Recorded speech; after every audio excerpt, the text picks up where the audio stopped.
Tonight's broadcast is presented by Glenn Smith Chevrolet GMC in Opelika. Get ready to smile. Hello, baseball fans. You're watching On Deck with Tyler Redmond. Welcome into On Deck, everybody. Thank you for joining in. Really do appreciate it. We have quite a bit to talk about tonight. We just finished back-to-back series against first-place opponents. I told you a couple of weeks ago I was a little bit concerned of how it was going to go, and we now know how it was going to go. Of course, the Braves were swept by the Los Angeles Dodgers earlier today. That's never a fun feeling and never a fun thing to say, but it is the reality. The Braves were 3-6 on the road stretch. That's right. They had double the amount of losses as they did wins. I told you, like I said a few weeks ago, I told you that I didn't think this was going to be an easy stretch for the Braves. I didn't think it would be this bad, but I did not think this was going to be a very fun stretch. You had the Guardians, followed by the Mariners, and of course followed by the Dodgers. The Braves did win the series over the Guardians. They didn't sweep them, but they did win a 3-game series 2-1. They then lost a series to the Mariners 2-1 and now get swept by the Dodgers. It just seems to keep getting worse and worse. But let's talk about this series with the Dodgers, and then we'll talk about where we go from here, right? Because for me, a lot of people are in uproar about the series sweep, and rightfully so. All the Dodger fans that I know are texting me, giving me grief. I know all of the Dodger fans that you know in your life are probably bothering you as well.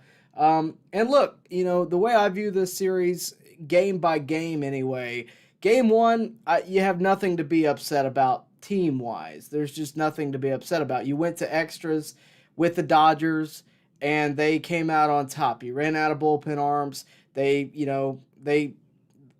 is what it is. That's a loss you just have to kind of eat, right? Game 2, you have some things to be upset about. The difference is in Game 1, Charlie Morton pitched well. The offense was active, going blow for blow with the Dodgers. Game 2, Bryce Elder just either did not have his stuff or the Dodgers were just all over it either way. They ended up putting up 7 runs on Bryce Elder.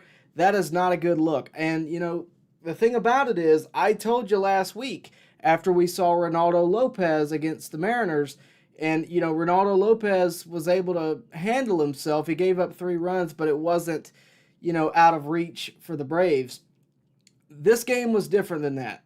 To me, it seemed like the Dodgers were, going right after him from the jump. The first 3 hitters were swinging away. It was a 1-2-3 inning in the first for the Dodgers, but it was clear that the message was ambush, right, in the hitters meeting that day. And they did that. Max Muncy got a hold of one on Bryce Elder. He ended up getting a hold of another later in the game.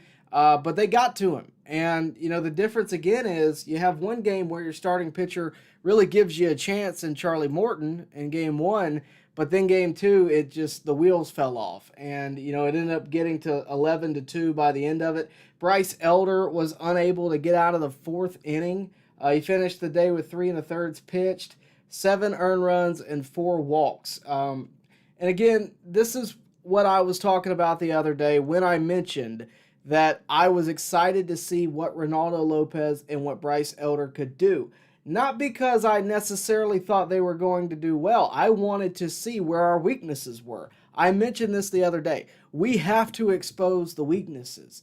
And right now, there is a fundamental weakness, in a lot of places. We can talk about the offense later, but right now there is a circle on that 5th spot in the rotation. And we just don't know where it's going to be. And yes, you can blame the offense for, probably a few games this season, but if your pitcher doesn't give you a chance, it just is what it is. And to me, we have to address that 5th starter spot at some point or another. I think Reynaldo Lopez has shown that he kind of belongs at this point in the back end of the rotation. He's able to manage a game. He's able to not let it get out of hand. I don't think Bryce Elder has that skill, at least at this point in the season. He's had it before. It just hasn't worked well so far. And the Braves have been smart, and when they use Reynaldo Lopez and when they use Bryce Elder, they've been dancing around some of the tougher matchups. Bryce Elder couldn't escape the Los Angeles Dodgers yesterday. It just is what it is. like I said, in terms of the first two games, you just have to eat it. In terms of today, Max Fried did not have his best stuff, but again, he kept it within reach. The bullpen didn't have their best stuff, but they kept it within reach. The Braves offense, just not there. Outside of Marcell Ozuna, it's just not there. Ozuna does have 10 homers. That is leading the majors at the moment, but, it just is what it is. We've seen bits and pieces where the Braves look like themselves, and we've seen bits and pieces where they look like the Miami Marlins right now. They just have not. It seems to me like they're lost at the plate half the time. And, I'm not one to get on here and criticize folks because I am aware how hard the game is and why I'm not in it. But for me, looking at this team, it's clear that there is a disconnect offensively. And it's clear that we're going to have to get another starting pitcher, whether that be from within the organization or whether that be from without or out of the organization. That's how I feel about it. Today Max Fried, I thought, pitched okay. He left a couple of hangers up, but with this offense, you should be able to lose a couple over the fence and still be competitive. I mean, it didn't even feel like the Braves had a chance after the Dodgers scored two. It just did not feel like the Braves were ever within reach, and that's an unusual feeling for us Braves fans, right? We're used to the feeling that, hey, even if they're up by 3 in the 8th, we got a shot, right? And that goes to me all the way back to like 2019, where that team was all the time coming back late in games, and right now the offense just doesn't feel like that. I don't know what the difference is. I don't know what's going on. I would love to know what's going on. I did see an article today about Ronald Acuna. This will maybe make some of you guys feel a little bit better, but he says he's feeling better day by day. So there is clearly some hangover from spring training, whatever he did with his knee, but he's progressing out of it, at least from what we can tell. But the offense has got to get into gear, right? We've talked about that extensively. I did a video on it. If you haven't seen it, go check it out after we get done going live here. We've talked about it extensively with the offense, whether it be Austin Riley, whether it be Matt Olson, whether it be Ronald Acuna. There's something going on where we're not hitting on all cylinders, unless your name is Marcell Ozuna. And that's a problem right now. It's a problem that has to be solved sooner rather than later. And the way I look at it is this: if you don't, it's not the structure of the team. It's not who you have in the lineup. It's execution of the guys in the lineup. So what I'm saying is, you can't blame Brian Snitker for putting the lineup out there every day. You can't blame Double-A for putting the lineup out there every day. This is not a structural issue. This is not an organizational issue. This is a guys aren't doing their job issue. And again, I'm not pointing any fingers. Baseball is a very hard game, but there's some guys that have to step up. And I'm not saying that. They would tell you that. They have to step up. That's as simple as it gets. A couple of years ago, I think it was in 22, we were on the World Series hangover. And we were down, 10.5 games to the Mets or more. And there was a closed-door meeting one day, and things flipped around. I think we might be getting to that point where there needs to be a closed-door meeting. Maybe there already was, and we don't know about it. I don't know. But what I'm telling you is something's got to change with the offense. And, of course, I'd love to know what you think about it. So let me know in the comments. We're going to get to those later on in the show. But for now, I want to talk about this. If Bryce Elder is not the guy, who is? Who's next in line behind Bryce Elder? Because, yes, he had good starts against Miami. And, yes, I think he could have more good starts against other teams. But when it comes to playoff contenders, when it comes to teams that we may see in the playoffs, when it comes to teams that are legit as good as the Braves or better, who takes that mantle? Who could be the next guy up? You could point at Alan Winans, who we've already seen this year. You could point at Darius Vines, that we've already seen this year. Dylan Dodd, Ian Anderson is in AAA. You could point out a lot of guys. There's one guy that sticks out to me, and it's A.J. Smith-Shawver. And I've talked about this before on the channel. I just think A.J. Smith-Shawver gives you a better game manager, and he gives you a better chance to win in a lot of times. Because A.J. Smith-Shawver not only has multiple pitches, he's able to get out of a lot of jams, and he's got higher velo. There's just things about him that, to me, stick out more than Bryce Elder. I like Bryce Elder. I think Bryce Elder was a great draft pick. I think he's been great within the organization so far. He's had big moments. I mean, he was an all-star last year. You can't knock the guy. But I think we've got to strategically use him. And whether that means bringing in a sixth starter, whatever it means, the Braves have got to figure that out, because you can't put him up against a team like the Dodgers, a team like the Phillies, and not give the Braves a chance to win. I mean, 11-2, and I don't know that Bryce Elder was necessarily ready to be in the spot he's in. He's in there because Strider's hurt. There's a lot of things to look at there. So for me, I'm not saying the Bryce Elder experiment is over either. I don't think that at all. I think the Braves are going to keep him around. They're going to give him another couple of tries. And, if time goes on and this is still the what we see, then maybe you do give someone else a chance. Maybe you do give it to A.J. Smith-Shawver. Maybe you go after someone in the trade deadline, which, by the way, stick around later in the show. We're going to go through the trade deadline as it stands right now, because I know it's a little early, but the Marlins and the Padres already got busy, so we might as well start talking about what are some options for the Braves this early. But here's the thing, right? Smith-Shawver, who made his debut last year in the majors, posted a 4.26 ERA in 25 innings. It's not bad, but it's not standout numbers. Here's what I'd say. If I had to bet money on anyone on the Braves AAA roster right now being a longtime starter, whether it be for the Braves, whether it be for another team, it's A.J. Smith-Shawver. And this is, again, not to say that I think Bryce Elder doesn't belong in that list. He very well may. But right now, Bryce Elder does not have his stuff. And we've seen him be successful. I think he can be at some point. And maybe you limit him to face certain teams. I don't know what the fix is. At some point, he's going to face a tough team, and he sure did yesterday. You could also say that this is the first West Coast trip of the year, and this just happens. It is what it is. You can say all that, but for me, I look at it, and Elder's got good stuff, but it's got to start showing up quickly. He had a great appearance against Miami, but I need to see some Ronaldo Lopez level consistency where even when it gets out of hand, it's 3 runs. It's not 7 in the first 4 innings. And right now, we just have not seen that. It is what it is. Here's what I'm going to say, though. If you would do me a favor, like the video if you have not already. Really helps us get it out there to other Braves fans. Subscribe if you have not already as well. And, of course, hit the bell for notifications so that you can stay up to date with everything we have going on here at On Deck. And, of course, with your Atlanta Braves. When we get back, we talk about a reliever that could be of use to the Braves and could be a big factor in where we go from here sooner rather than later. That's next. Stay with us. Truckloads of fresh inventory are rolling into Glenn Smith GMC in Opelika, like this powerful all-new GMC Sierra 1500 SLT. Now available with up to $13,000 off. Purchase the roomy GMC Terrain SLT, discounted up to $97.50 off. And the GMC Acadia AT4 all-wheel drive, discounted up to $8,000 off. Enjoy no payments till the end of summer at Glenn Smith GMC. Over 350 new and used vehicles on the lot or on the way. Get ready to smile.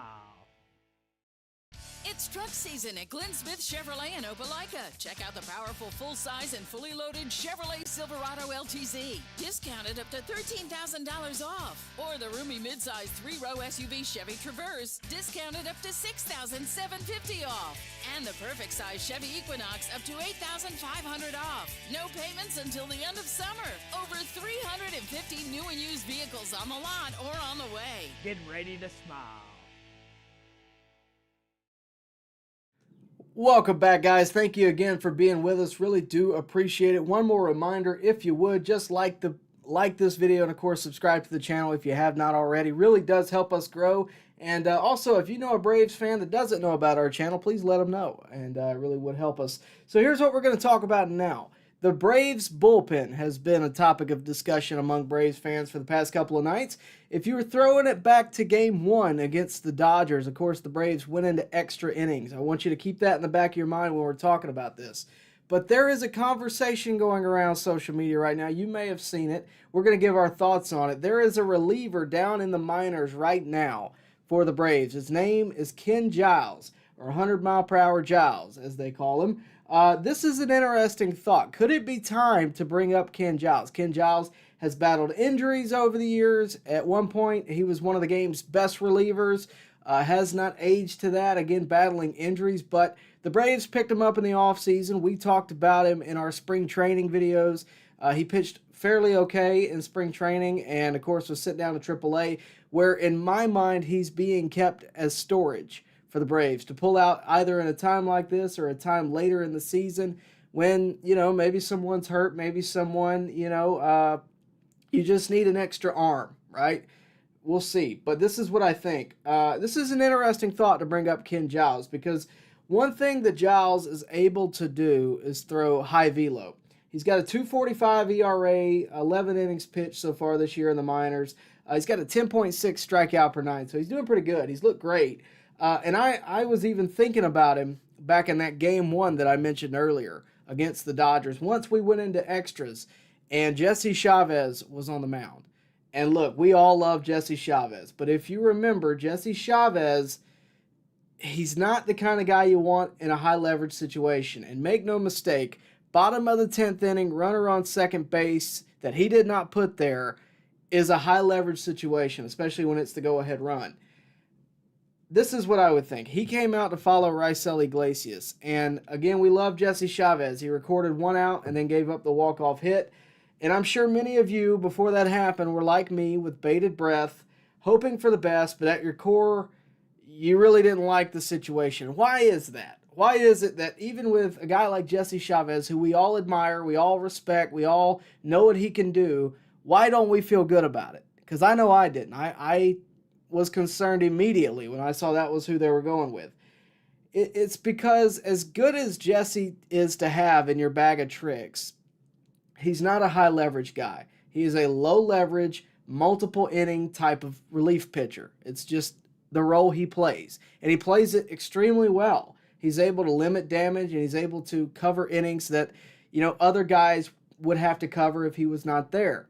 AJ Minter, Raisel Iglesias, and Pierce Johnson are examples of high leverage guys where you need them in there, you got a one-run lead, and you need to shut it down, right? That's the difference. So Jesse's a low leverage guy, and he's great at covering innings, phenomenal at covering innings. But bringing him in with a runner on second, go-ahead run, it's a recipe for disaster. And it proved to be correct. The Braves, again, may not have had much of a choice. We're in extra innings. You have 2 more games against these guys. You may have thought it was your best bet. You'd already used your closer. I'm not saying they did anything wrong in making the decision. But I think even Brian Snitker would tell you that if he had had Pierce Johnson, he would have much rather have sent him out there at the time. That said, I would much rather have a guy who can throw 100 miles an hour out of the pen in that spot. Not every spot, but in that spot. I would have much rather had a Ken Giles there. So the question is it time to bring up Ken Giles? Is it time to give Ken Giles a shot? He's done great in the minors. You've barely heard anything about him. I think another big arm would be solid out of the pen. I think it'd be great to have because, of course, Pierce Johnson just went on the 15-day IL. He's out for a little while, maybe not too terribly long, but he is out for a while. The corresponding move to Pierce Johnson going out was to bring in Jackson Stephens, who, again, we all love, we all admire Jackson Stephens. He's had a couple of different years, been a part of a couple of different seasons with the Braves. But he is another one of those low leverage, multiple innings type of guys. We've seen him cover 2 to 3 innings on a regular basis. I just don't necessarily believe there is any reason to have 2 Jesse Chavezes on the team. That's my point. You don't need a guy, in my opinion, you don't need 2 guys that cover the same role like that. You need guys that can come in and pound the zone with 100-mile-an-hour velo. That's what I'm saying is this. You could argue that with your current starter situation, with Bryce Elder in the mix, and even Ronaldo Lopez at this point, where we haven't really earned that level of confidence in large part, you could argue that having a couple of those guys wouldn't be the worst thing in the world in case you needed to cover innings, whether you're up by 5 or down by 5, whatever the case may be. But, in my opinion, having a Ken Giles wouldn't be the worst thing in the world.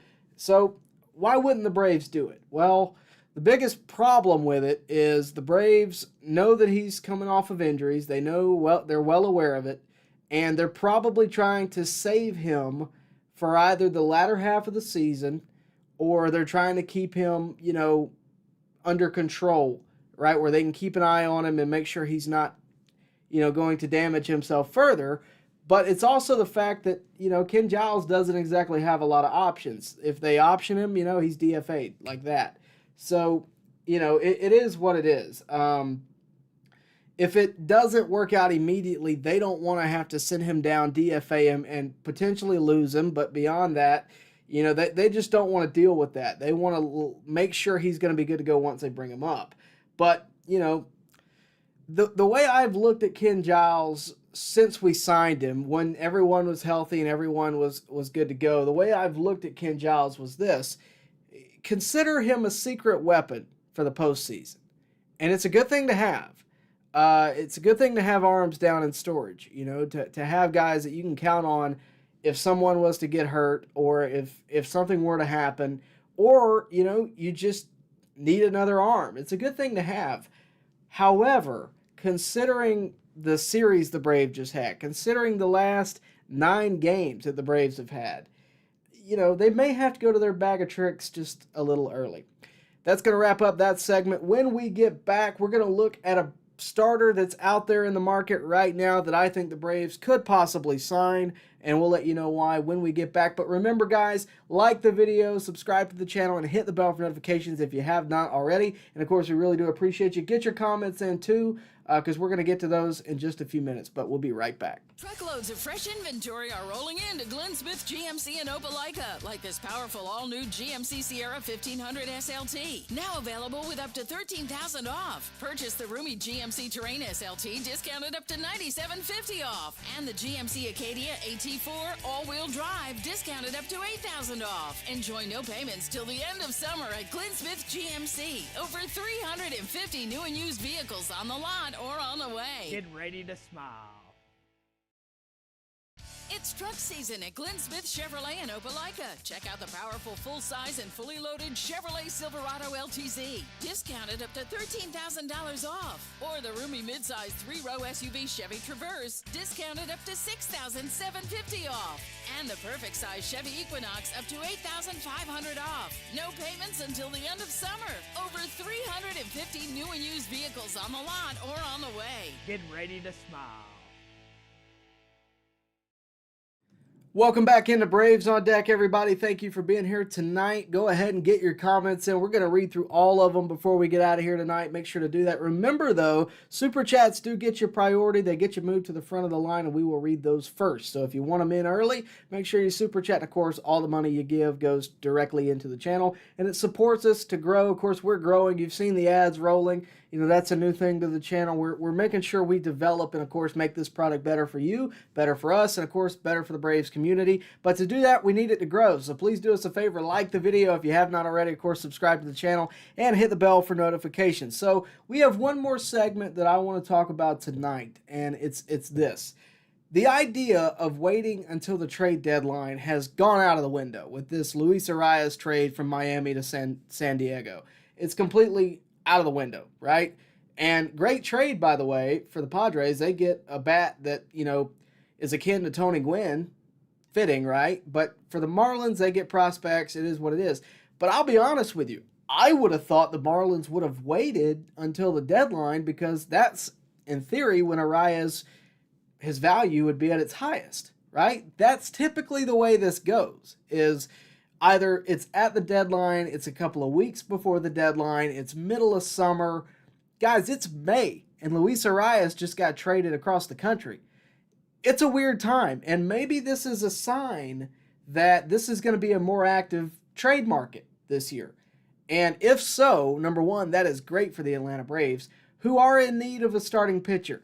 They will tell you they're not in need of a starting pitcher. I'm telling you they're in need of a starting pitcher. If they want to be successful this year, they've got to get a fifth guy, either to cover the innings of the regular season or to be there and be dominant in the postseason, because their plan, make no mistake, was to go Strider, Sale, Morton in the postseason, Ronaldo could cover innings when necessary, and it may be a game here and there if needed, but that was their plan. And they're down a big one in Strider. Right now, if they were to go into the postseason, I forgot about Fried. So Strider, Fried, Morton, Sale. They'd have 4.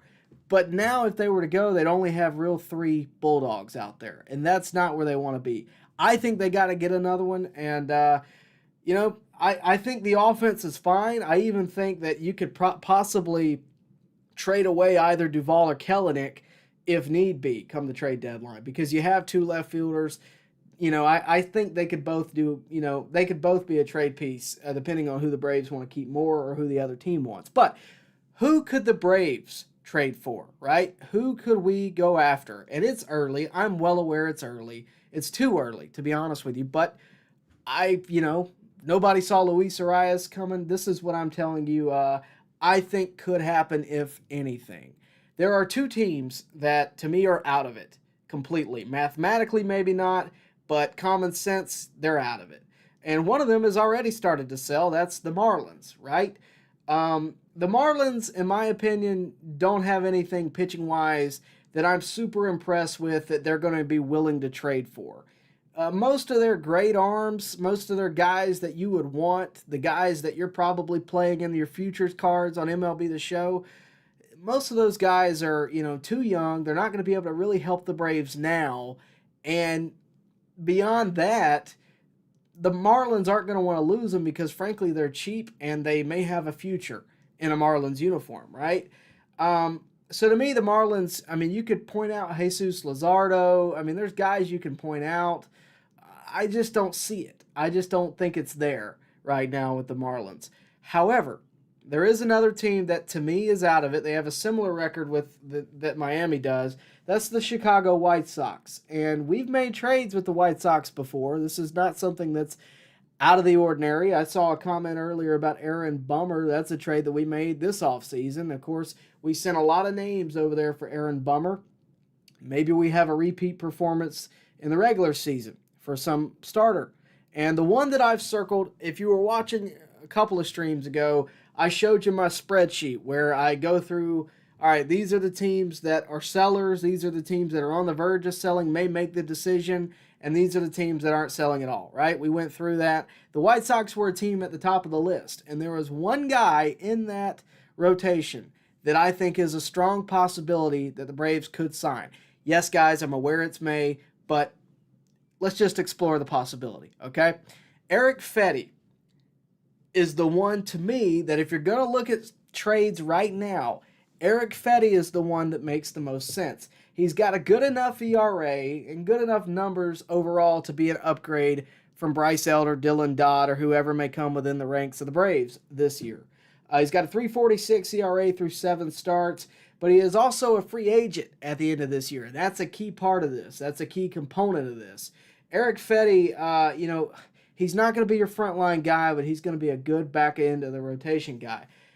Because he's a free agent at the end of the year, the White Sox might partake in this. They might see the value in it because if they can get, a couple of prospects, they may value that over what Fetty's going to give them for this year. Because let's be real, the White Sox aren't winning anything this year. Might as well get Fetty away and get something back to help your future, right? Because that's what the Aaron Bummer trade was about. And I could see a very similar narrative happening here. The White Sox, again, have been known to make deals with Atlanta. We saw the Aaron Bummer trade. So to me, as the market stands, with very few teams in the market, make no mistake, I'm showing you Eric Fetty for your consideration. Let me know down in the comments what you think about it. Is it likely? Based on the market right now, I think so. And if it doesn't happen, it doesn't happen. But I get questions all the time about, Tyler, who do you think the Braves should trade for? Who do you think the Braves will trade for? This is one that I think they should trade for. And I would understand it. Now, to do that, you're not going to like what they have to give away. It may be an Owen Murphy. It may be a Hurston Waldrop. It may be someone that's going to sting. It may be A.J. Smith-Shawver. It's going to be something that hurts, right? It is, because it's going to be a future talent. It hurt when we lost Michael Soroka. It just did. And it's going to be a similar feeling here. Hurts when we lost Christian Pache a few years ago, if you remember that. William Contreras too, right? It always hurts a little bit because you see the future potential. You want him in a Braves uniform, but at the same time, that Braves window of winning a championship is right now, and they got to get on. They got to do it. These guys that they have right now, your Darius Vines, your Dylan Dodds, your AJ Smith-Shawvers, I'll even throw Bryce Elder in there. They're great. They're great. But on this team, to win a World Series, you need someone that's going to win now. And I'm not saying Eric Fedde is going to be the reason that the Braves win a World Series. I'm saying he could be a component of it. So for your consideration, check out Eric Fedde. Go look up his stats. You can disagree with me if you want. I'm just throwing it out there. Out of all the names I've looked at, and if you saw my spreadsheet, you know there's a lot of them, that's the one that makes the most sense. It's got the right mixture of good numbers and short contract that makes him not only appealing to the Braves, but also appealing to the team he's on, the White Sox. So again, Eric Fedde for your consideration. When we get back, guys, we're going to read your comments again. Make sure your super chats are in. They're going to put you at the top of the list. And of course, make sure you like the video, subscribe to the channel, hit the bell for notifications so that you can keep up to date with everything going on with the Braves. And of course, maybe give me some ideas for trades here real soon. Truckloads of fresh inventory are rolling into Glenn Smith GMC in Opelika, like this powerful all-new GMC Sierra 1500 SLT. Now available with up to $13,000 off. Purchase the roomy GMC Terrain SLT, discounted up to $97.50 off. And the GMC Acadia AT4 all-wheel drive, discounted up to $8,000 off. Enjoy no payments till the end of summer at Glenn Smith GMC. Over 350 new and used vehicles on the lot or on the way. Get ready to smile. It's truck season at Glenn Smith Chevrolet in Opelika. Check out the powerful full-size and fully loaded Chevrolet Silverado LTZ, discounted up to $13,000 off. Or the roomy midsize 3-row SUV Chevy Traverse, discounted up to $6,750 off. And the perfect size Chevy Equinox up to $8,500 off. No payments until the end of summer. Over 350 new and used vehicles on the lot or on the way. Get ready to smile. Welcome back, guys. Again, thank you for being here tonight. We're going to be on another few minutes before I have to jet, but we were going to try to answer as many questions as we can. We really appreciate all of you being in tonight. We're going to go ahead and start, and we're going to start with Yasuke Knight. Flush this one and get back home and take care of business. As always, go Braves. Yeah, that's right. Of course, the Braves are finally headed back home after this just dreadful stretch and tough stretch out on the West Coast. They're coming back home. They got the Boston Red Sox, and then they go to a 3-game series in New York to face the Mets. Maybe they can beat up on the division rival. That's always a fun time. Maybe they can get something going there, maybe against the Red Sox too. Maybe just being back at home may help. I tend to believe that when the Dodgers play in Atlanta, it's going to go a lot better. But at the same time, you got to do your job on the road too, right? Bill Gates, I'm going to be honest with you. I read your question already. I don't know what's going on with Bally. I am very unaware of it. I wish I could tell you better. I work for TV, so you think I'd be able to tell you about TV contracts. I'm very ignorant to that. I don't know a ton of it. In terms of blacking out games, I'll tell you what I use. I use Fubo, and that's the best thing you can use. It's the best price. You get every game and without a problem. It's the middle-of-the-road option. That's what I would go with. But in terms of them blacking out games, it just is what it is. I don't know what the deal with Bally is. I hope they figure it out, but they're not doing too well these days either, so we'll see how it goes. Bill Gates, it could be worse. Double A could have spent big money on Hader. He's not a winner, and he quit on San Diego last year. I was all for Hader. I thought, maybe if we traded for Hader, that would be a good thing, because I think if you got Hader on a competitive team, the Padres, to me, don't work well together because they're not designed with the attempt to work well together, or they're not designed with the, how do I put this, with the thought put in of how is this team going to function like a team, right? I was talking to my brother about this earlier, the unpaid intern, Jacob, by the way. I was talking to him about this earlier, and they have like 7 or 8 shortstops in different positions, right? They're not necessarily who they're supposed to be. They're all making big money, they're all getting paid, but it just doesn't seem to work quite well. They never are able to win anything big, or at least they haven't thus far. I'm curious to see how it goes, but it's very interesting. Think about it. They got Machado at third. Well, now they got Arias somewhere to put in there, but they have Cronenworth. they have Tatis, of course. I just don't know how it all fits together. And, I could be wrong. To me, it's an infield full of shortstops, and they got good players. They got Bogarts in there too. I mean, they just have a lot of guys that, to me, it doesn't make a team, right? You don't have a lot of difference of players, and I just don't think it coexists well, at least as well as they thought it was going to. But, you throw money at stuff and maybe something sticks. I don't know. Mark Narmore says Elder was throwing BP. He was throwing 89 miles per hour. Look, that's kind of what my whole segment about it was, is like, look, Elder has good stuff, right? He's a bit of a throwback pitcher. He's, very 90s-esque. He's got a little, not John Franco necessarily, but, if he was Hall of Fame caliber, you'd consider Greg Maddux. He doesn't have to blow you away. He can make you hit ground balls. Michael Soroka may be a good comp. But he doesn't blow you away like Strider, or, he also doesn't curve like Max Fried. He's a middle-of-the-road guy that can do a job. He can get the outs, but he just hasn't really been there right now.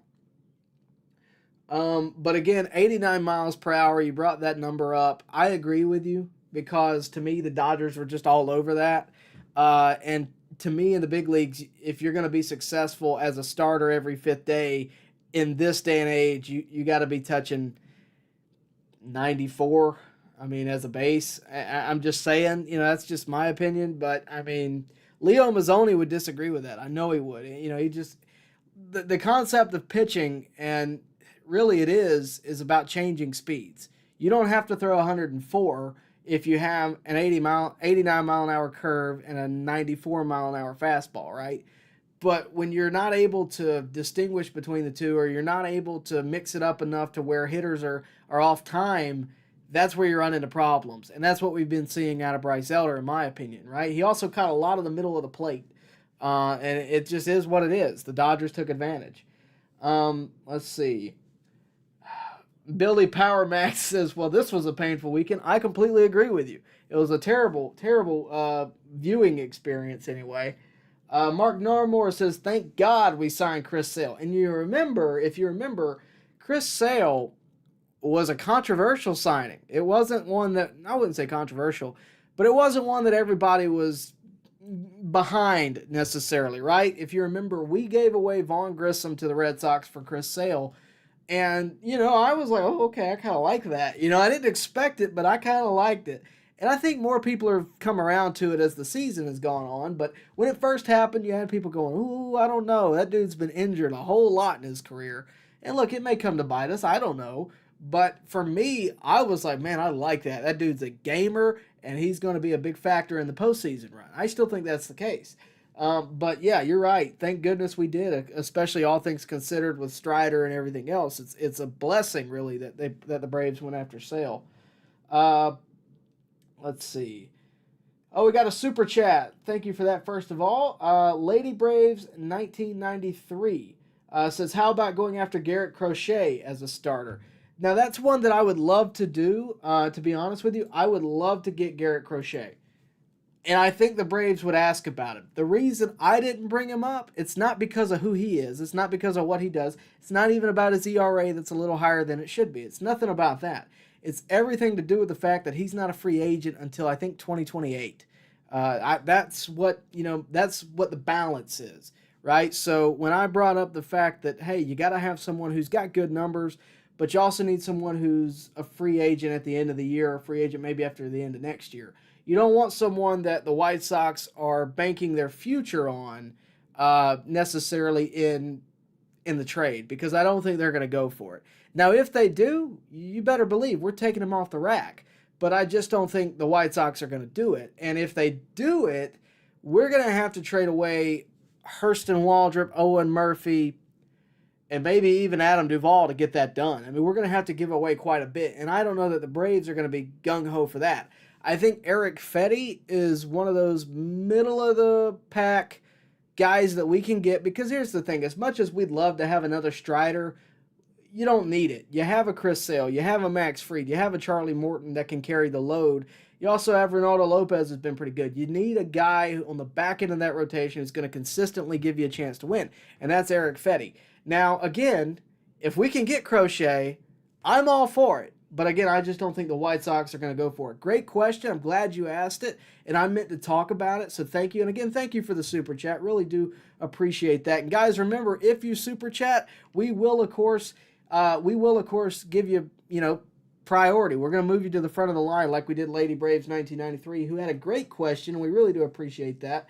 Garrett Crochet, again, if the Braves are able to do it, I'm all for it. I just don't think that, based on the length of his contract, I just don't think it's going to happen. And to be honest with you, I think the White Sox wouldn't do it even if it was, let's say he was a free agent at the end of this year. I don't know that they would do it, because we've seen teams who had great players whose contracts were up. Trevor Story's a good example a few years ago with the Rockies. We've seen that happen, and they still didn't trade him, and they got nothing for him. So it just is what it is. There's more teams that are out of it. The one I just mentioned, actually, the Rockies are out of it. But I'll be honest with you, I looked over the Rockies staff. There was nobody there that I was like, yeah, that's the guy. The only one to me that makes sense right now is Eric Fetty. Now, the problem with that's going to be the Braves aren't going to be the only one looking at him. And that's another point to say, well, hey, why not go after him early? So it'll be interesting to see how this plays out. I definitely think the Braves are going to be targeting starting pitching. And if not starting pitching, I think they're going to be targeting relief. Because as good as our bullpen is, and it is good, it can always get better. But I really think the must need right now is starting pitching. Matt Mock says they look completely lost, showing no confidence and motivation, walks down, strikeouts up, lots of bad counts. It's very concerning. Yeah, I don't know what's going on. And it's, again, you have the guys who are going to be able to do this. We've seen them do it before. It's nothing like that. It's not like we're just not a good team. We are. It's just not being executed as such. And I don't know what the issue is. I would like an explanation, but I don't know what the issue is. Mark Narmore says our hitters aren't willing to hit the ball the other way when we need it. I agree. I think a lot of our guys, again, are just lost. They're trying to do too much. A great example of that, if you were watching the game today, Matt Olson tried to turn a single into a double, and he got fooled. It was a rebound, and Teoscar just got him, barely tagged him. But, I think it's in their heads too. They're trying to do too much. They're trying to show, prove that they're trying, or whatever the case may be. I think there's a lot of that going on. And I hope that being at home, having the fans behind them is going to change it, because they weren't playing this bad before the West Coast trip, so I'm hoping that it shifts right back. But I'll be honest with you, I've had this stretch circled for a long time, this Guardians, Mariners, Dodgers stretch. I've had it circled a long time because those teams are all good, and, it's been a tough stretch. It really has been. Got a lot of folks watching. Would really appreciate it if you would like the video. It really would help us out. And, of course, thank you for being here tonight. Thank you for making this stream what it is. It doesn't happen without you and, of course, all of the fan interaction. We really do appreciate it. And, of course, if you would like the video, it would help us a ton. Let's see. Bill Gates is... I'm not reading that. Let's see. Matt Mogg. Olsen has been so unlucky when he makes contact or he's striking out. There is an unluckiness factor. There is that part that where they smoke one and it goes right to a fielder. If you've played MLB The Show, you know the feeling. It sucks. And I think we do have some of that going on too. But at the same time, you can't question results. You have to change something, or you just have to power through it. One or the other. It is what it is. Let's see. Corey Carter says, man, we have hit a new level. Commercial breaks. Yeah, by the way, super thankful to have Glenn Smith Chevrolet GMC and Opelika as the presenting sponsor of this stream and of every stream we do this year. It's great to have them on. We're really appreciative of it. Those guys are great. They've been supporting us for a while, and of course, they now support us with commercial breaks. So really do appreciate them for that. And if you need a car, go check out Glenn Smith Chevrolet GMC. Really would appreciate that. Thank you for noticing, Corey, who also just bought himself a Sierra Denali yesterday. Well, congratulations. Bill Gates says, no team needs a fifth starter. The offense is a problem and the only problem. That and Bally's. I can't speak on Bally. What I can say is I don't think the offense is the only issue. I think that it's an issue for sure, but I think it's an issue that at some point will naturally rectify itself. And what I mean by that is there's too many good players on this team.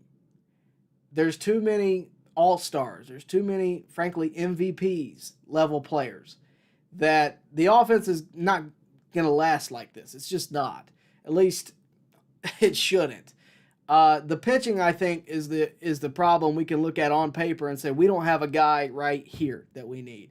There's no one in the lineup that I'm going to go through and say, yeah, that guy's not cutting it, right? Or even if we say he's not cutting it, I want to take that guy out of the lineup. We're not going to do that. We're just not going to do that, right? Because we know that at some point these guys are going to turn it on. And if they don't, they're signed long term, so there's nothing we can do about it. But pitching, organizationally speaking, and the way AA is looking at this, he's looking at it going, I got a big loss in my starting rotation, right? And Spencer Strider. I'm covering that up with fillers, essentially, for right now. But come postseason time, I'm going to need somebody that can win me a game. And right now, beyond what we have in, minors, I don't think we got that in the fifth starter. And again, like you have a point. If we get to the postseason, we may not need a fifth starter, right? But it's better to have him and not need it than need it and not have it. Because if we get to the postseason, let's say we're in a wild card series, right? It's a whole lot better to have a fifth starter if you're in a wild card series because you got a guy who you can count on in game 2 of the next series, right? That's my point here. So I don't know where we're going to go from here. I know the offense is a problem. I think that's going to rectify itself. I certainly hope so. And I think the Braves are kind of counting on it rectifying itself because if you think these guys aren't trying, you're fooling yourself, right? These are major league players on one of the best teams in baseball. They're just as frustrated as you are, if not significantly more. I'm frustrated. You can probably tell by the way I opened this show. I'm very frustrated. But I know that Austin Riley, Matt Olson, Ronald Acuna, probably, Kranitz as well, are all sitting around talking about, man, what is going on with us, right? They're probably looking at every bit of data they have, and they have a lot more of it than we do, and they're analyzing it. But until we look at, until they find what's going on, this is going to be a problem. Until it isn't a problem anymore. And look, we've seen Olsen slump before. We've seen Acuna slump before. We've seen Riley slump before. The problem is we've never seen them all do it at the same time. And that's what's really frustrating. And yes, I completely 110% agree it's a problem. But in terms of what we can talk about changing, in terms of what me and you can talk about changing, in terms of what Alex Anthopoulos can change, in terms of what we can systematically change, the only thing we can change, in my opinion, is the starting rotation. So for me, I think that fifth starter spot's the real talking point. Yes, the offense is going to catch some views. It's going to get some attention, and it needs to get attention. I open the show with it. But in terms of the way this team's going to need to build towards the postseason, you got to get a fifth starter in there. And when you look at the playoff layout, in my opinion, in your opinion, do you really want Bryce Elder opening up the NLDS if you're in a wild card series? That's my question. I don't know that I do. I trust Ronaldo Lopez as of right now, but I don't know that I even want him opening up the NLDS if I am coming out of a wild card series that went to all 3 games. So that's my point. And again, I don't know that that's where your frustration is too. But it's my biggest question mark for this season is where is the starting rotation going from here? Right? And it's a question that we didn't think we'd have to answer, right? Because in the offseason, we all knew what the starting rotation was. Strider, Fried, Morton, Sale, or in that order, right? And then that fifth spot was under contention in spring training, right? Is it going to be Bryce Elder? Oh, no, it's Ronaldo Lopez. Great, wonderful. Ronaldo Lopez is doing well. Let's use him, right? And then we lose our ace. And it turns into 4 really quickly. And that last one gets really fishy there. So it's a lot of concern. I'm really concerned about it because to me the Braves are super duper favored to go to the World Series this year, entering the season. Little did we know that it is what we find ourselves where we do. And Ray says it perfectly. You can never have enough pitching. That's completely true. We saw it in 2020. right? So if you're listening to me and you're out there and you're saying, well, Tyler, we got starting pitching. We don't need to worry about starting pitching. Starting pitching wasn't a problem in the last 3 games. It might not have been, but it certainly was in game 2. And do you really want to get to the postseason and be one starting pitcher away from either going to a World Series or winning a World Series? Because in 2020, we were one starter away from going to a World Series. And I can remind you because I was there. 2020 NLCS against the Dodgers. We were down Michael Soroka. If you remember, Kyle Wright got absolutely shelled against the Dodgers. That's my greatest fear when it comes to the back end of our rotation. That eliminated us. Or if it didn't eliminate us, but it kept us from winning. That started the Dodger comeback. We were up 3-1. That made it 3-2. That's my biggest fear with this rotation. And again, do I think it's going to happen? I certainly hope not. But based on the structure of this team, my biggest concern is the starting rotation. And it should be yours if it's not. Yes, the offense is a problem. It's not going to put up numbers like it did last year, and that's upsetting, right? You were hoping that maybe this would be a 5-year juggernaut of just guys going nuts. And of course I did too. But to me, that will rectify itself. I need the pitching to figure itself out sooner rather than later. And it's not going to figure itself out. I need Alex Anthopoulos to figure it out. And it's not going to be tomorrow. If it is, great. But it's not going to be. It's not going to be this week that we find out what the Braves are going to do with the pitching. It's not. Not starting pitching. They did just get some reliever, I think, from, I don't remember where it was from, Jimmy Herget, I think. But it's not going to solve itself, right? Alex Anthopoulos has got to get on that. And that's not going to be till later in the season, in my opinion. But again, based on the market that I look at right now, that I'm breaking down, looking at spreadsheets, looking at starting rotations, looking at stats, and looking at when they're free agents, to me, the best option that is available right now is Erick Fedde. And when you're out there, and I always get questions about, Tyler, what about this guy? Tyler, what about this guy? I got one tonight in Crochet. Thank you, Lady Braves 1993 for the super chat. But I always get those questions. Happens every year, right? Last year, I got a lot of questions about Jordan Montgomery, right? And my biggest thing is always this. This is how I narrow stuff down. If you're out there and you're going to look up a guy and try to figure out, is this the guy?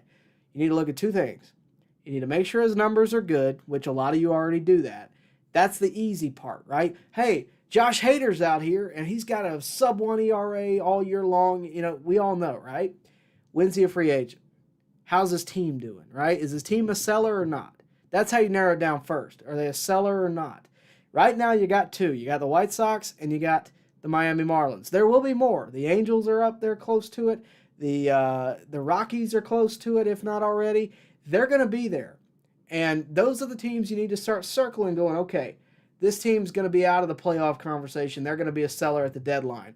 But you look at that, you look at ERA, you look at their stats, and you look at who's going to be worth getting, right? The one that came to a real surprise last year was Pierce Johnson because he didn't have good stats. And then all of a sudden he did because he got out of Colorado. So for me, look at that kind of stuff. That's how I narrow it down. And look, if you find one that you're like, Tyler, this guy, you need to look at this, I'll be glad to give you my thoughts on it. I'll probably agree with you if you go by the logic I just gave you. But that's how you narrow it down, right? You find, again, who's a seller. You find what the stats are for this guy. You look at their whole starting rotation. You can look at their whole pitching staff. But if they're not a free agent at the end of the year or the end of next year, forget about it. They're not going to trade it. Not unless you hand them, the world in a handbasket. They're not going to make that trade. At least I'd be very surprised if they did. But it is what it is. Really appreciate you guys tuning in tonight. We're going to continue answering some of these questions, and we'll let you know what we think. Truth Hurts Wilkie says Braves did not show much against LA. I agree with you. Yosemite says it's getting kind of bad. It's early, but these are terrible at bats. I agree. The early fog coming out of spring training should have been over a month ago. This is way too long.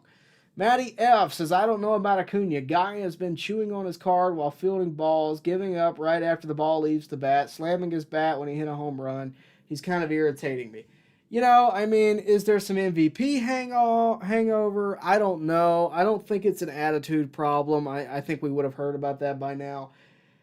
You could say, yeah, I don't know what the issue is. I don't know, but it's definitely seemed like the Braves have kind of just fallen to the back burner a little bit. And I'm not going to point out one specific guy and say that guy's not trying hard enough because I don't know what he's doing when the doors are closed and when I'm not around. I don't know.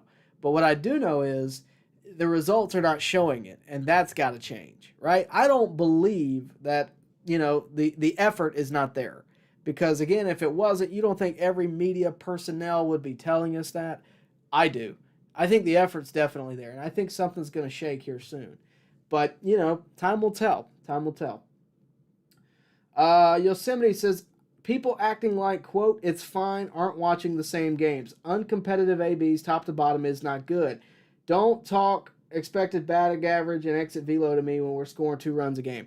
Well, we've had the games where we've scored more than 2. I mean, we've had our moments. It's just we have not seemed to lock in, like you said. We don't have the competitive ABs. We don't have the next man up mentality right now. At least, again, and if they do have it, it's not showing. I'm not going to sit here and tell you that the Braves aren't trying hard. I don't believe that. I think it's more of the results are not showing what we need them to show. Let's see. Matthew, Tyler, were the hopes we had for Kelenic at the beginning of the season overblown? He seems to have really cooled off after his hot start. Your expectation might have been overblown. People's expectations might have been overblown. Mine was not overblown. I expected a 250 hitter, maybe 5 to 10 homers this year.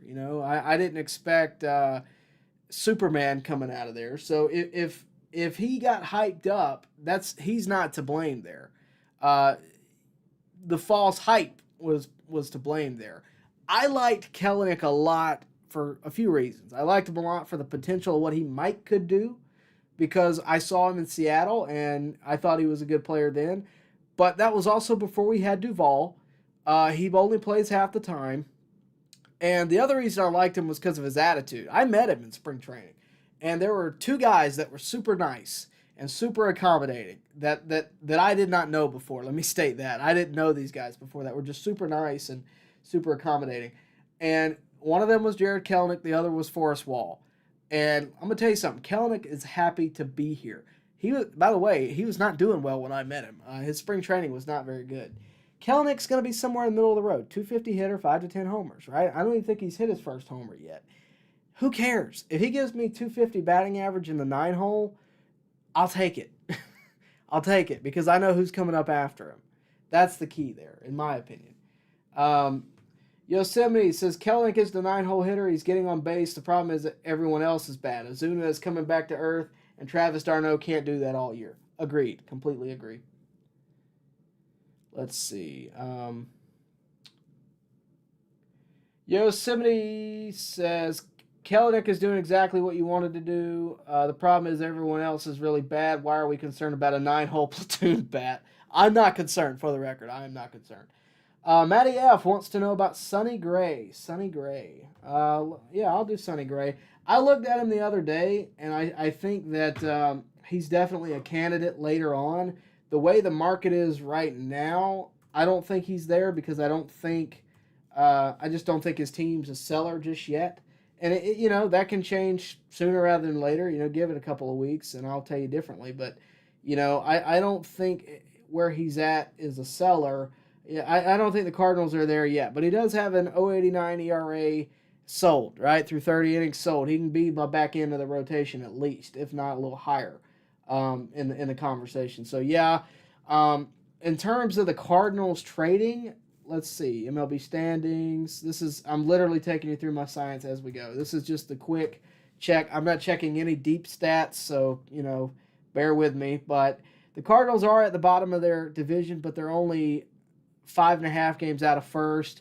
They're, it's not sold. It's not the Rockies where they're 8-26. They're 15-19, right? They're 4 games from being a 500 team. So, yeah, I think Sonny Gray is going to be on the trade block later on this season, but I don't think it's right now. I think they're a seller, but not right now. I think the teams that are sellers right now, White Sox, Rockies, Marlins, but there's no one on the Rockies that I want, no one on the Marlins that I believe we can get or that I really want. Corey Carter says the sneaky way to get around paying for starting pitching is by adding to the bullpen. Still have concerns about the left side of the pen. Yeah, Tyler Matzik has not given me the security that I was really hoping he would so far. I hope that changes. You could add a lefty to the pen. I haven't even looked at that, so I'm not going to give you any ideas. I don't know. I've been really focused on starters. Like, guys, for those of you that don't know how for those of you that are new here, I deep dive into this stuff like all week long. Like, even if I'm not doing a stream, I just want to look at stuff and kind of get an idea. My brother is a whiz at Baseball Reference and Fangraphs and all. He can tell you what Ryan Klesko's batting average in 94 was. I can't do that. That's not my skill. My skill is taking that information, writing it down, and communicating it to you. That's my skill. But Jacob's a real whiz, so I'll go to Jacob. Hey, is there a reliever you like? And me and him will talk and that kind of thing. That's why he's the unpaid intern. But no, I think ultimately, you have some guys that are out there. You have different ways of going about it. I've seen the idea thrown around about a 6 starter. I don't think the Braves are ever going to do that. I'd be surprised. But, time will tell, like anything. In terms of the bullpen, I think the bullpen's overall okay. You can definitely upgrade. But I think if you're going to focus on something, which based on what the trade pieces the Braves have, and we have them, I think you have to focus on starter right now. That's your priority to me. If you can get one soon, great. If you wait till the deadline, okay. I think the Braves can float above water until the deadline. But I think if they want to win now, they gotta get somebody. And the bats gotta heat up, like the bats have got to prove that they're worth, trading for, right? So we'll see. Let's see. Jeffrey Humphreys says Kellenick's defense is awesome. His bat can use some improvement as everyone in the lineup or offense is weak overall now. Yeah, but they're gonna come around. Kellenick's offense, is dependent on the lineup. In my opinion, like he's not going to do well if the lineup's not doing well. Because right now, a couple of weeks ago, Acuna couldn't hit 4 straight fastballs down the middle. Like it just. The way I look at it right now, it's gonna be some time before we really see this team operating at its full potential, and that's upsetting because I think we all assumed that it would be immediate. Maybe it starts tomorrow or Tuesday. I don't know, but I hope sooner rather than later. Richard Davis says the Braves are the Braves. If you get too high on them, they will bring you down. They are playing like they are in the playoffs, but it's early. Well, hey, I'd rather them play like that now than when they get to the playoffs. And also, they're not the Falcons, guys. Can we all calm down just a little? They've been good over the past few years. Can we just calm down? Let's see. They also draft a little better than the Falcons. They have a plan in place. I don't know that the Falcons do. Let's see. Vision, good to see you. It says, Kellenick's defense is amazing. Arcia has been great too, of course. Can't complain about the defense. I agree with that completely. I would say that Arcia has been one of the unsung heroes in the lineup. He seems to consistently get on base. Let's see. Richard Davis says, the cheapest way to get a starter is Bauer. And I don't disagree with you. Guys, we've talked about this Trevor Bauer thing more times than I can even count. I did a video on it, and my opinion hasn't really changed, so I don't want to rehash it now. But basically what I can say about Bauer is I am not opposed to it. I am completely for it if the Braves do it. I'm completely for it if any team does it. The problem is I don't think teams are either allowed to or don't want to because they don't want to deal with, frankly, Rob Manfred and what he's going to say about it. So is that fair? Maybe not. Is it... maybe the teams just don't like Bauer. Maybe they don't like the antics. Maybe they don't like what he brings to a team. I don't know. I would love to hear what Alex Anthopoulos has to say about it. But I don't talk to AA on a regular basis. So, I'm sure there's an opinion there that we haven't heard that's a valid reason. Me and Jacob talk about this all the time. Again, the unpaid intern, Jacob. We talk about this all the time where we're, why not Bauer? Because at this point, you have one accuser who's, getting sued for fraud. You have one accuser that's been proven not true. You have, they've all kind of fallen through.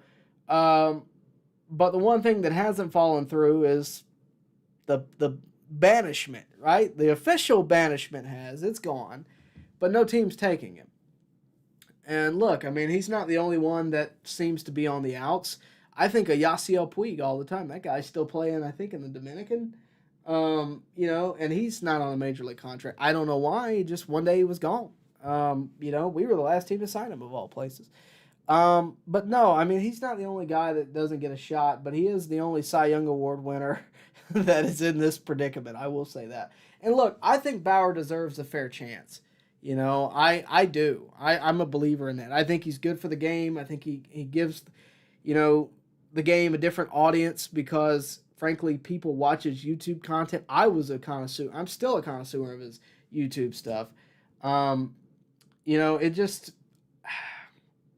I would love to see it, and I wouldn't mind if the Braves did it. I pitched that to you guys a couple of weeks ago. If you haven't seen it, I suggest you go check out the video. I went pretty in-depth on it, and it's a question that keeps getting asked, why not Bauer? You ought to just go watch the video. Brian Powell, will Strider's salary be covered by insurance, thus freeing up space to add below tax threshold?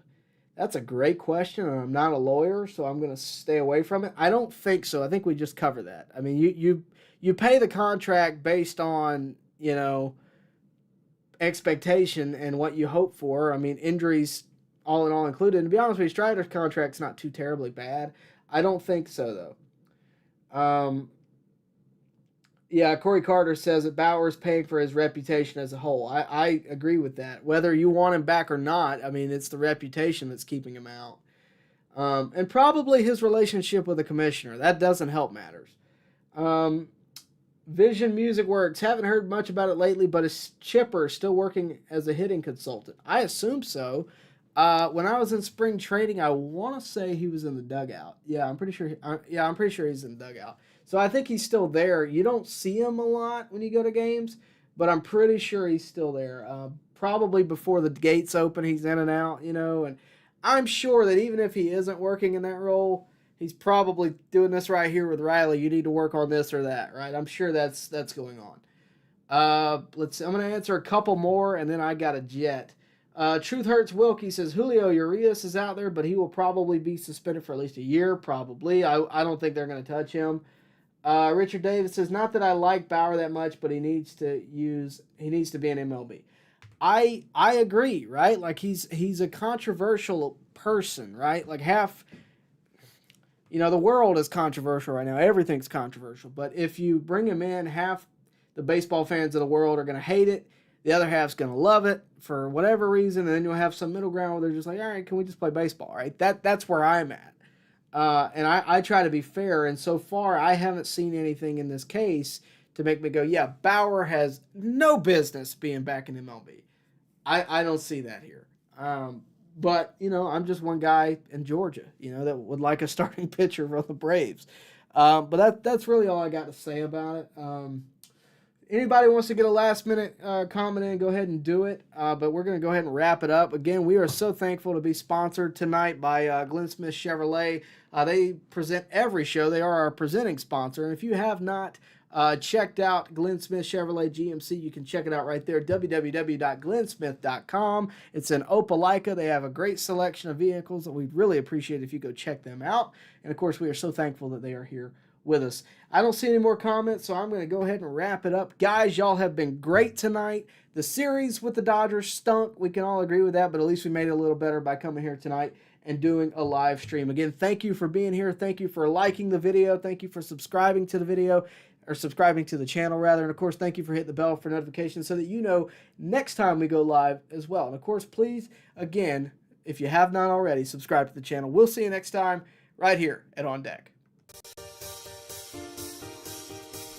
Baseball fans, make sure you like and share this video and subscribe to this channel. As always, thank you for your support.